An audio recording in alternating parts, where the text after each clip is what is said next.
Saludos amigos y amigas, gracias por acompañarnos a través de los medios comunitarios de Corape en este viernes final de semana laboral para algunos sectores. Comentarles que ayer jueves 24 de abril el Ministerio de Salud Pública confirmó el primer caso de fiebre amarilla en Ecuador en lo que va del año. Se trata de un paciente de 26 años originario de la provincia de Loja, pero el diagnóstico se realizó en la provincia amazónica de Zamora, Chinchipe. Las autoridades han indicado que se trata de un caso aislado y que no representa un brote ni un riesgo inminente para la población. Para hablar un poco acerca de este escenario en torno a la fiebre amarilla, en este caso, ¿qué es la fiebre amarilla y los síntomas? Nos acompaña el doctor José Sánchez, a quien saludamos de inmediato. Doctor, gracias por estar aquí en los medios comunitarios de Corape. Buen día, bienvenido. Buen día, Elba, buen día con sus radioescuchas. Muchísimas gracias. A usted por su tiempo, doctor, y desde su experiencia en este caso, ¿cómo interpreta este primer aviso, este primer caso de fiebre amarilla reportado en nuestro país y lo que han dicho las autoridades de que no representa un brote ni un riesgo inminente para la población? Bueno, sabemos que hasta la fecha hay aproximadamente más de 170 personas en la región con fiebre amarilla, de los cuales la mortalidad es muy alta. Ahora, ¿cuál es el punto crítico aquí? Que afortunadamente la fiebre amarilla tiene su vacuna. La cobertura, la OPS, la Organización Panamericana de la Salud, establece que en países endémicos al menos el 95% de la población que esté en riesgo debería estar vacunada. Ecuador cumple aproximadamente el 90%, a diferencia de Brasil, Perú o Colombia, que llegaron a niveles menores de cobertura de vacunación. Entonces, partiendo por ese punto, considero que sí es importante hacer una vigilancia. Hay que estar atento en la ciudadanía, sobre todo en la población vulnerable de tener riesgo de la transmisión de este virus por medio de la picadura de esta mosquita, y también la importancia de la vacunación, que sin embargo sigue siendo un rol importante. Eh, el Ecuador indica que aproximadamente el 95, 90, 95% de la población ecuatoriana, especialmente los niños menores de un año, tienen una cobertura de la vacunación. ¿Por qué hago énfasis en este punto? Porque si una persona ecuatoriana va a ir a zona endémica, a zona donde existe el riesgo de la transmisión, debe colocarse la vacuna 10 días antes para tener lo suficiente elemento inmunológico para prevenir cualquier situación. Clásicamente se ha dado el enfoque de la fiebre amarilla en una zona selvática, en una zona costanera. Así que es importante mantener, como mencioné, el tema de la vigilancia epidemiológica y la vacunación, sobre todo, estimada Elba. Doctor Sánchez, si usted ha mencionado esta cantidad de casos en la región, aquí, ¿qué países se engloban? Porque habíamos escuchado, si no me equivoco, de una alerta también por fiebre amarilla en Colombia. Muchísimo. Voy a hablar específicamente de 4 países. Por ejemplo, en Brasil tenemos 102 casos y 41 fallecidos, 41 fatales. Entonces, Colombia tiene 53 casos a la fecha y 21 fatales. Perú tiene 32 casos, 11 fallecidos. Bolivia tiene 2 casos y 1 fallecido.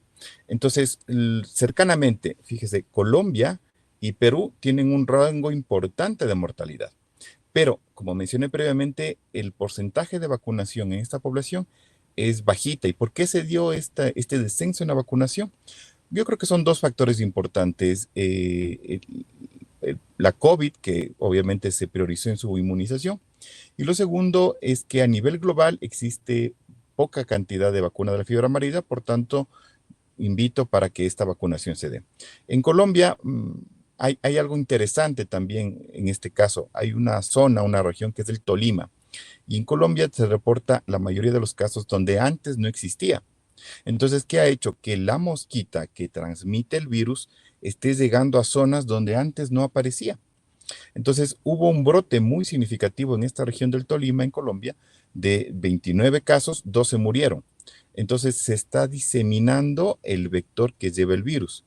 En Perú, por ejemplo, los departamentos de Amazonas, San Martín y Huánuco son los sitios más importantes. Y como lo mencionó usted, Elba, a la introducción de este tema, aquí tenemos un caso probablemente importado.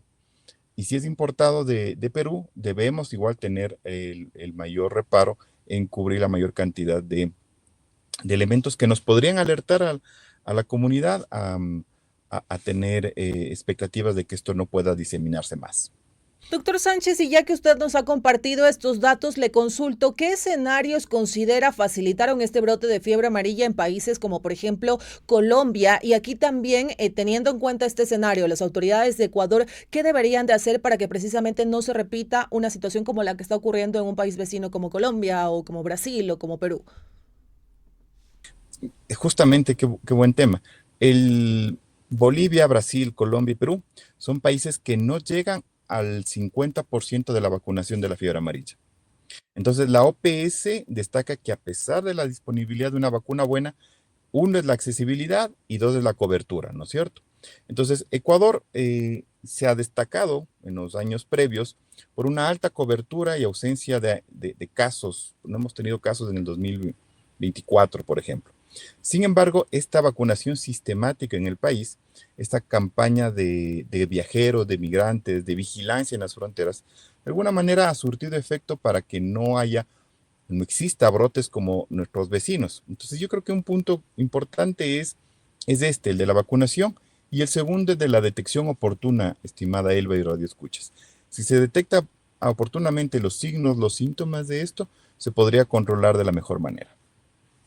En consultarle un poco, el Ministerio de Salud Pública, pues bueno, daba a conocer cuáles son los síntomas en caso de que uno podría estar presentando fiebre amarilla. También invita a la población a acudir a los centros en donde se ofrece la vacuna para la fiebre amarilla. Y aquí un poco consultarle. ¿En qué tiempo se ponía uno esta vacuna de fiebre amarilla y qué pasa si uno ya tiene unos 40, 60 años, desconoce si tiene o no tiene esta vacuna? ¿Qué se podría hacer ahí? Son dudas que tal vez surgen en la población de alguien que pueda estar escuchando la entrevista. Por supuesto, cuando pienso en fiebre amarilla, pienso 10-10. 10 días antes de emigrar o estar en una zona endémica, debo colocarme, y la vacuna tiene una duración de 10 años. Algunos estudios últimos recientes indican que podría ser más de 10 años, pero yo creería que 10 días antes de emigrar a una zona endémica, la vacuna te dura 10 años, sería lo aspecto importante. Ahora, ¿qué pasa si ¿Cuándo es la primera vez que uno se pone esta vacuna en su vida? debería ser antes del año de edad en los Ok, niños? Es importante. ok. Y en edad adulta, pues, como le menciono, Elba, 10 días antes estaría perfecto para la inmunización. Y aquí también consultarle un poco, este caso se dio en la zona amazónica de Ecuador, de Zamora Chinchipe. ¿Qué condiciones hay allá también para que se dé un caso de esta magnitud? Y también, ¿qué se podría hacer como parte de las autoridades del Ministerio de Salud Pública precisamente para que esta zona pues no esté en riesgo frente a un brote de fiebre amarilla? Es una muy buena pregunta. Realmente, la fiebre amarilla tiene un ciclo selvático. Entonces, es muy complicado, no es fácil, digamos, de alguna manera, que la fiebre amarilla se transmita en zonas urbanas. Entonces, el enfoque más bien es selvático, es rural. ¿Por qué tiene ese enfoque? Porque la mosquita, el Aedes y el Aemagogus, que son dos tipos importantes de vectores, se localizan en estas áreas geográficas. Entonces, el ser humano interviene, se entromete, cruza ese sitio selvático por X razón, y en lugar de ser un elemento entre los animalitos y los artrópodos de la selva, chuzo, ahí viene el ser humano y se contagia de la fiebre amarilla. Y a partir de eso puede desencadenar los síntomas y transmitir a otras personas por la picadura de la mosquita. Vuelvo a repetir, no es que una persona contagia por cercanía o por vía respiratoria la fiebre amarilla, no. Es una enfermedad por la picadura de la mosquita. Entonces, cuando ocurre este fenómeno, se dan dos fases, ¿no? Digamos una fase aguda, que es de leve moderada, y una fase un poco grave. Los síntomas pueden aparecer entre los 3 a 6 días más o menos. La fase aguda se caracteriza por fiebre alta y escalofríos y dolor de cabeza intenso, dolores musculares, náusea, fatiga, mareo, sensación del cuerpo. Ahora, usted notará que estos síntomas son bastante inespecíficos. Entonces, por tanto, es representativo manifestar el acudir a un centro médico o un profesional, al MSP, al IES campesino, donde fuese necesario, para que sea evaluado de mejor manera.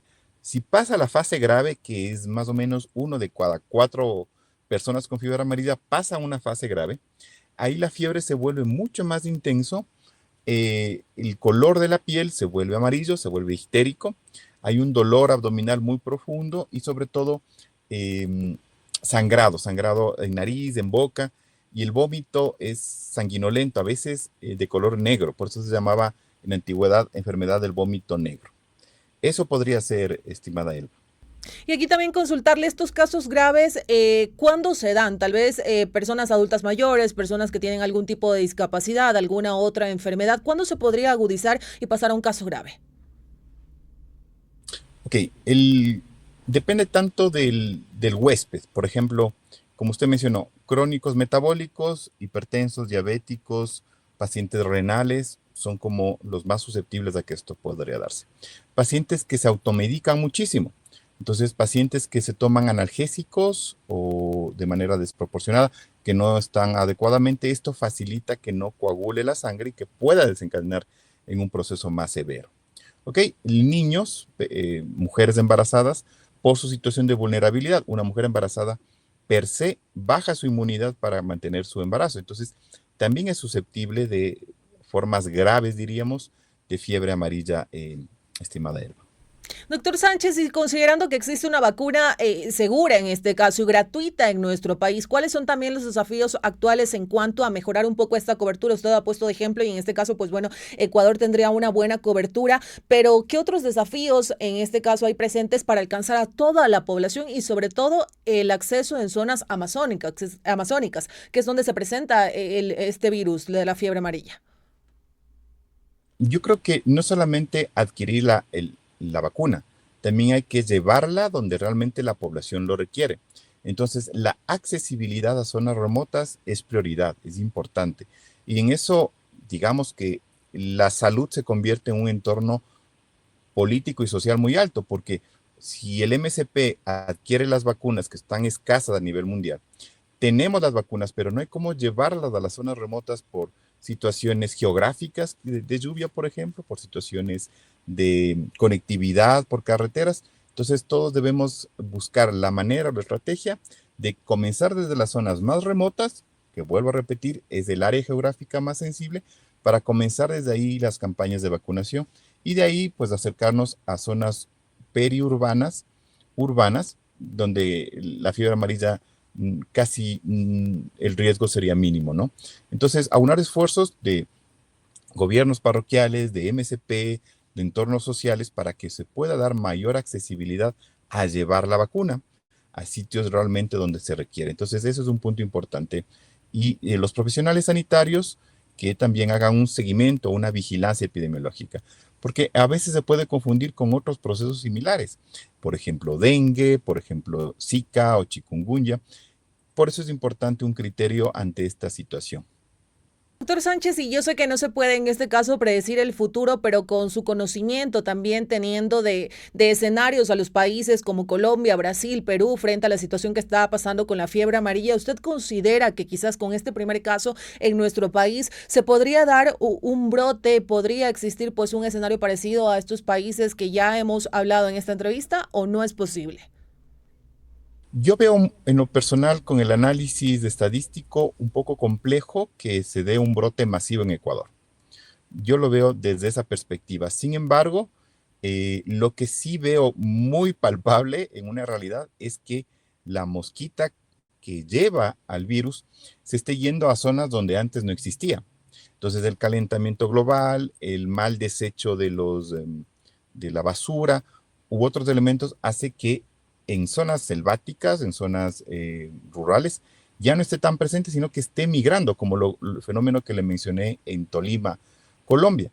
Entonces, yo considero que de otra manera la vigilancia epidemiológica, la educación, la vacunación y el control vectorial, o sea, el control de la mosquita, sigue siendo un rol importante para que, para que esto no se expanda en nuestro país. Yo soy optimista que tal vez no llegue a un brote masivo, pero sí hay que tomar en cuenta que el vector sí se va a diseminar en zonas de nuestro país donde antes no existía este vector. Perfecto, doctor Sánchez, le agradecemos mucho por su tiempo para los medios comunitarios de Corape, por en este caso disipar algunas dudas que teníamos en torno a la fiebre amarilla frente a este primer caso que se ha registrado en nuestro país. El doctor Sánchez es epidemiólogo también. Muchísimas gracias por acompañarnos y que tenga un excelente resto del día. Gracias, saludos cordiales a todos.